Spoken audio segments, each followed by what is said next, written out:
पण थोडी जर स्वच्छता केली तर माझ्या मते मतदार राजा नक्की खुश होईल. थोडं मॅनेजमेंट जर चांगली असेल तर सगळे येतील मतदान करायला, म्हणजे आमच्या वयातली मुलं सुद्धा येतील. ऍक्च्युली आम्ही तरी एक तास ऍडजस्ट करणार आहे, जेव्हा मुलं लहान मुलांचा क्लास आहे हा.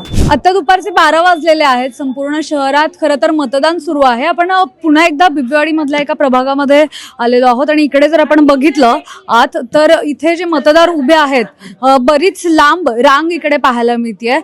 तासन तास इथे मतदार थांबलेले आहेत. मात्र इथे अतिशय दुर्गंधी येते आणि अशा दुर्गंधीमध्ये हे सगळे मतदार जे आहेत तर ते रांगांमध्ये थांबलेले आहेत. आपण त्यांच्याशी बोलणार आहोत. काय सांगाल, बराच वेळ इथे थांबलेला आहात, अतिशय दुर्गंधी येते.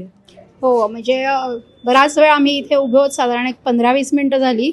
पण थोडी जर स्वच्छता केली तर माझ्या मते मतदार राजा नक्की खुश होईल आणि छान मतदान चांगल्या स्वच्छ सुंदर वातावरणात घडेल असं मला वाटतं.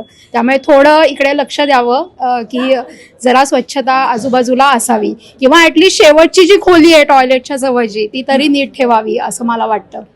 खरं तर ज्या स्वच्छतेसाठी किंवा जे आपले प्रश्न आहेत त्यांच्यासाठी आपण मतदानावर येतो आणि इथेच अशा प्रकारची आपल्याला दुर्गंधी आणि सगळा घाण किंवा कचरा हे सगळं पाहायला मिळतं. हो, मी सहमत आहे. इथे दुर्गंधी येते. दुसरं म्हणजे इथे जे एंट्रन्स जो आहे तिथे प्रचंड ट्रॅफिक आहे.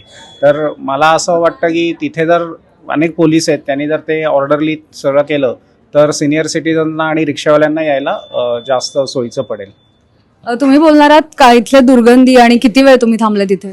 आम्ही 15-20 मिनिटं झाली थांबलो इथे. थोडं मॅनेजमेंट जर चांगली असेल तर सगळे येतील मतदान करायला, म्हणजे आमच्या वयातली मुलं सुद्धा येतील. हे जे मॅनेजमेंट नीट होत नाही ना त्याच्यामुळे ॲक्च्युली आमच्या वयातली लोक येत नाहीत मतदानाला. आणखी काही जण आहेत, आपण त्यांच्याशी बोलणार आहोत. इथे स्वच्छतागृह आहेत आणि त्याच्या बाजूलाच हे तुमचं जे मतदानाचं बूथ आहे ते आहे. या दुर्गंधीचा त्रास होतो का? 100% होतोय. दुर्गंधीचा त्रास होतोय. परत सिनियर सिटीजन लोकांना ते औषध मारले त्याचा इफेक्ट होतोय. परत बाहेरनं मेन रोडला जे ट्रॅफिक रस्त्यावर कार्यकर्ते उभे केले ते जर बंद केले तर लोकांना यायला सुकर पडेल. वाकड्या तिकड्या गाड्या लावलेल्या आहेत, त्या गाड्यांवरती कारवाई करणं किंवा त्यांना बाहेर काढून घेणं हे गरजेचं आहे. ऍक्च्युली आम्ही तरी एक तास ऍडजस्ट करणार आहे, जेव्हा मुलं लहान मुलांचा क्लास आहे हा. मुलांनी 5 ते 6 तास क्लास स्कूलमध्ये असतात, त्यांना तर किती हे त्रास सहन करावा लागत असेल. पहिला तुम्ही त्यांचं प्रॉब्लेम सॉल्व्ह करा, मग आमचं प्रॉब्लेम सॉल्व्ह करा.